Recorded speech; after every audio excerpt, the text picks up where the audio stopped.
Hello friends, Ashok का इसमें आपका स्वागत है। फ्रेंड्स, आज डे 2 है। मैं मान के चल रहा हूँ कि आपने डे 1 का जो भी हमने मटेरियल आपको दिया था, जो भी टॉपिक्स हमने बताए थे, उसका रिवीजन आपने कर लिया होगा या पढ़ लिया होगा अच्छे से। तो आज हम फिर कुछ टॉपिक्स आपको दे रहे हैं।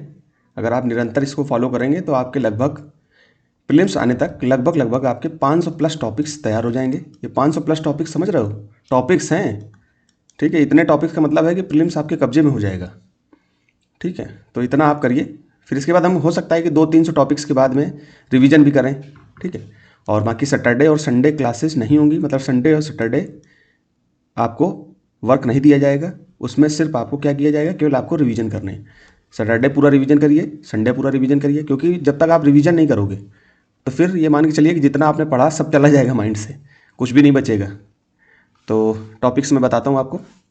फिर से नंबर सिस्टम लिखा गया है। आप क्या समझ रहे हो कि नंबर सिस्टम एक दिन में आप पढ़ लोगे? तो इसलिए इसको 2-3 दिन हम रखेंगे, क्योंकि ऐसा नहीं है कि आपको लगे कि हम मशीन हैं, मशीन की तरीके काम कर रहे हैं। ऐसा नहीं एहसास होगा आपको। नंबर सिस्टम है, दोबारा फिर आप इसको रिवीजन करिए। मतलब कुछ टॉपिक्स आपने पढ़े होंगे, फिर उसको ये मान के लिए कि 4-5 दिन ये चलेगा। तो हमारे लिखने के क्रम में ये निरंतर बना रहेगा। कॉम्प्रहेंशन की प्रैक्टिस आपको करनी है। 2011 के पेपर्स उठाना है आपको। ठीक, उसकी प्रैक्टिस करनी है। बाकी मैंने कुछ कॉम्प्रिहेंशन के वीडियोस 2025 के डाल रखे हैं, आप चाहो तो वहाँ से मदद ले सकते हो। मैं कहूँगा कि ज़्यादा यूट्यूब के चक्कर में मत पड़ो। मेरा ही वीडियो क्या है, ज़रूरी नहीं है कि आप मेरा वीडियो देखें, कि मैं वीडियो देखने के लिए बार बार बोलूँ। आप प्रैक्टिस कर सकते हो तो देखने की ज़रूरत नहीं है। जो बिगिनर बच्चे होते हैं उनके लिए ये डाल दिया जाता है कि हाँ, अपना जिसको मदद मिले तो अपना देख सकता है। ठीक है, तो जितनी ज़्यादा आप प्रैक्टिस करोगे उतना कॉम्प्रिहेंशन आपका मजबूत होता चला जाएगा। 2011 से 2015-25 तक आपने अगर प्रैक्टिस कर लिया तो कॉम्प्रिहेंशन में मान के चलो कि आप 30 प्रश्न अगर आए, मोटा मोटा बता रहा हूँ, 27-28 भी आते हैं, 26 भी आते हैं, अगर मान के चलो 30 आते हैं तो कम से कम 23 से 24 कॉम्प्रिहेंशन आपके कब्जे में होगा, मतलब उससे संबंधित प्रश्न। ठीक है, तो बिल्कुल परेशान नहीं होना है, जैसे हम बता रहे हैं बस ऐसे आप पढ़ते रहिए। फिर आगे चलिए, पॉलिटी से हमने देखिए, पॉलिटी में हमने या डे 2 में हमने ये टॉपिक लिया है संवैधानिक निर्माण। ये संविधान निर्माण या की ऐतिहासिक पृष्ठभूमि, संविधान निर्माण की ऐतिहासिक पृष्ठभूमि। इसका कलर मैंने दूसरा कर दिया है, चेंज कर देता हूँ इसका कलर, कि आपको दिखने में समस्या ना हो।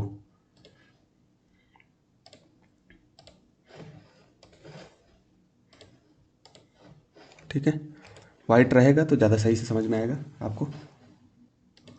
ठीक, अब देखिए ये क्यों ऐसा लिया गया है कि इससे पहले मैं मान के चल रहा हूँ कि आपने पीछे के पूरे रिवीजन किए होंगे, तो आपने उसको पढ़ा नहीं होगा। देखिए, जो फंडामेंटल राइट से पूरा कंप्लीट नहीं किया होगा, आपको अनुच्छेद 12 से लेकर के 35 तक आपको पढ़ना था।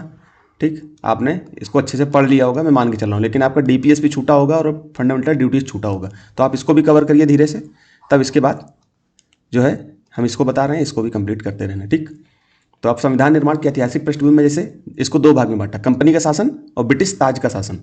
इसको भी 2 भागों में हमने बांट के रखा है। कंपनी का शासन, कंपनी कब तक शासन करती रही, फिर उसके बाद 1857 की जो महासंग्राम हुआ था उसके बाद जो है ताज का शासन हो गया, अर्थात ब्रिटिश शासन डायरेक्ट रूल करने लगा भारत में, तो उसको हमने ताज का शासन बोल दिया।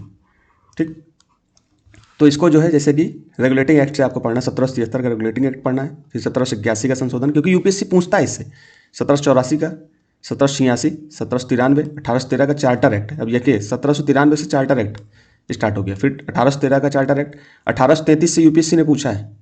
ठीक है, यूपीएससी इससे बहुत प्रश्न बनाता है ऐतिहासिक पृष्ठभूमि से, इसलिए जो टॉपिक इंपॉर्टेंट हैं उन्हीं को यहाँ पर रखा जा रहा है। फिर 1833 का चार्टर, 1853, फिर इसके बाद ताज का शासन है। तो आप इसको इतना रिवाइज कर लीजिए, इतना पढ़ लीजिए, फिर उसके बाद इसको जो है दूसरा आराम से पढ़ लेना। ठीक है, कोई दिक्कत नहीं है, ये जबरदस्ती आपको नहीं दी जा रही है, जितना आप कर पा रहे हो उतना करिए। जितना छूट रहा है आप हमें कमेंट करके बताइए कि सर आपने ज़्यादा दे दिया है, तो हम उसको थोड़ा सा डिले करेंगे, लेकिन हमारे पास सिर्फ 100 डेज हैं, 100 डेज में हमको करके प्रैक्टिस करनी है। ठीक, तो इतना हमको करना है। फिर इसके बाद ब्रिटिश का ताज के शासन के अंतर्गत कौन कौन सा, 1858, क्योंकि 57 के बाद से ताज का शासन स्टार्ट हो गया। ठीक है, तो 1858 का भारत सरकार अधिनियम, 1861 का भारत परिषद अधिनियम, ये याद रखना, सरकार अधिनियम, परिषद अधिनियम, क्योंकि यूपीएससी यहीं पर कंफ्यूज करता है। 1852 का भारत परिषद अधिनियम, 1909 का इसको क्या बोलते हैं, मार्लियामेंटो। ठीक है, और ये 1919 का मॉन्टेग्यू चेम्सफोर्ड। फिर उसके बाद साइमन कमीशन आ जाएगा, सांप्रदायिक अवार्ड आ जाएंगे, कम्युनल अवार्ड, भारत शासन अधिनियम आ जाएगा और भारतीय स्वतंत्रता अधिनियम। तो इतना पढ़ना है आपको, लेकिन इतने पढ़ने के लिए इसको आपको 3-4 दिन लग जाएंगे। ठीक है, तो बिल्कुल परेशान मत होइए, धीरे धीरे पढ़ेंगे, कोई दिक्कत नहीं है, हम आपके साथ हैं, क्योंकि मैंने खुद पढ़ाई कर रखी है, तो मैं इस चीज़ को बहुत अच्छी तरह समझता हूँ। तो ज़्यादा आपका समय व्यर्थ न करते हुए, और इकोनॉमी में आपने पीछे जो है इसी को पढ़ने में आज आपका टाइम लग गया होगा, इसलिए मैंने आज जल्दी वीडियो इसको डाले दे रहा हूँ। तो ये पब्लिक फाइनेंस आपने पढ़ लिया होगा, टैक्सेशन आपका छूट रहा होगा, तो टैक्सेशन भी पढ़ लेना।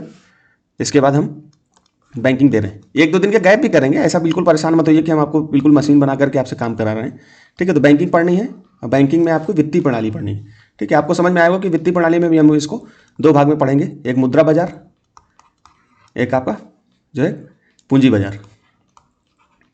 ठीक है, इसको भी 2 भागों में आप आराम से रख करके पढ़ सकते हो। तो यहीं तक रखते हैं दोस्तों, धन्यवाद।